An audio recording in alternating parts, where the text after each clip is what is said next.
Was Metroid Prime 4 really as bad as most people think? I certainly don't think so. The first thing fans hated about this game was the open world Soul Valley.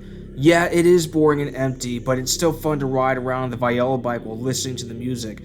And that $30 price wall for getting the amiibo to get the music wasn't this game's fault, that was just Nintendo being greedy. I personally think that getting that Samus amiibo was worth it. Besides just letting you listen to music while riding Viola, you could also scan this amiibo to refill all of your energy tanks, as well as get an extra energy shield every day, which is really useful if you just barely survived a boss battle and there's no save station nearby. The other problem most people had with this game was Miles McKenzie, who most thought was really annoying. No one really liked him holding your hand throughout the game, constantly telling you things that are obvious to you like, I think you can use your morph ball here, or missiles can be used to clear out obstacles. But to me, it wasn't really that annoying. It's certainly better than waiting for Adam to authorize you to use any ability in Other M. You still get upgrades the same way you do in any other Metroid Prime game. Miles isn't restricting you from using any of your abilities. To me, he really just feels like 343 Guilty Spark from Halo. He's a little annoying, but he still helps in some way.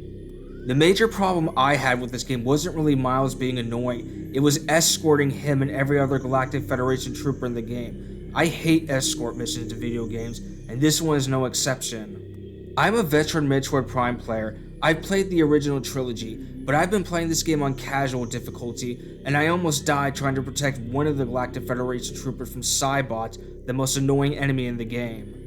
They're nothing but damage sponges and do a lot of damage. These NPCs you have to protect can barely defend themselves, and if they die, you get a game over and have to restart from the last checkpoint. Yeah, this is what I meant when I said that Samus amiibo figure can be useful for situations like this.